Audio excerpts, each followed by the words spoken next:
ಮೊದಲಲ್ಲಿ ಭಾರತೀಯ ಸೈನ್ಯಕ್ಕೆ ಇಷ್ಟಪಟ್ಟು ಸೇರಿದ್ದು. ಅದು ಬಹಳ ಹೆಮ್ಮೆ ತರುವಂತ ಕೆಲಸ. ನಮಗೂ ಯುದ್ಧದ ಭಾಗಿಯಾಗುವಂತ ಸೌಭಾಗ್ಯ ಸಿಕ್ಕತ್ರಿ. ಅದಕ್ಕಾಗಿ ಹೊಂಟೇವ್ ನಾವು ಕಾಲಾಗೆ ಹೊಂಟೇವ್ ಸರ್ಕಾರದಲ್ಲಿ. ಈಗ ಜಮ್ಮು ಕಾಶ್ಮೀರ ನಮ್ಮ ತಮ್ಮ ಸರ್, ಅವ್ರು ಹೋಗಿದ್ದಾನೆ ಸರ್, ನಿನ್ನೆ ಜಾಯ್ನ್ ಆಗಿದ್ದಾನೆ. ಏನಂತೀರಲ್ಲ ಕುಟುಂಬ ಬಿಟ್ಟು ಹೋಗ್ಬೇಕು, ಏನ್ ಸರ್ ಹೋಗ್ಬೇಕಲ್ಲ ಸರ್. ನಾವು ನಮ್ಮ ಕುಟುಂಬ ನೋಡಿದ್ರೆ ಪೂರ ದೇಶದ ನಮ್ಮ ಕುಟುಂಬ ಅಂತ ತಿಳ್ಕೊಂಡೇವ್ರಿ. ಪೂರ ಫಸ್ಟ್ ದೇಶ ನೋಡಿ ಆಮೇಲೆ ನೋಡೋನ್ರಿ. ಮನೆಯವ್ರೆಲ್ಲ ಏನ್ ಹೇಳ್ತಿದ್ದಾರೆ? ಹೇಳ್ತಾರೆ ಖುಷಿಯಿಂದ ಹೋಗಿ ಬರ್ಲಿ ಅಂತ ಹೇಳ್ತಾರ್ರಿ. ಅದಕ್ಕಾಗಿ ಕಳ್ಸಿಕೊಡತಾರ್ರಿ. ಅವರು ಖುಷಿಯಿಂದ ಹೋಗಿ ಬರ್ತೀವ್ರಿ. ನಿಮ್ಮ ಹೆಸರು? ನನ್ನ ಹೆಸರು ಸಂಗಮೇಶ್ ಅಂತ ಹೇಳಿ ಸರ್. ಸಂಗಮೇಶ್ ಡ್ಯಾಮ್ ನಾಯ್ಕರ್ ಅಂತ ಹೇಳಿ.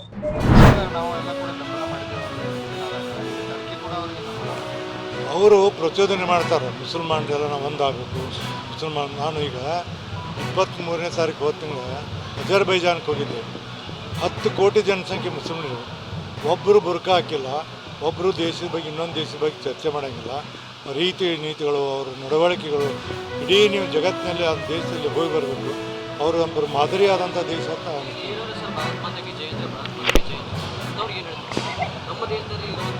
ನೋಡ್ರಿ. ನಮ್ಮಲ್ಲಿ ಏನಾಗಿದೆ, ಕೆಲವು ರಾಜಕೀಯದಲ್ಲಿಂದ ಇವರೆಲ್ಲ ಬೆಳೆದು ಬಿಟ್ಟಾರೆ.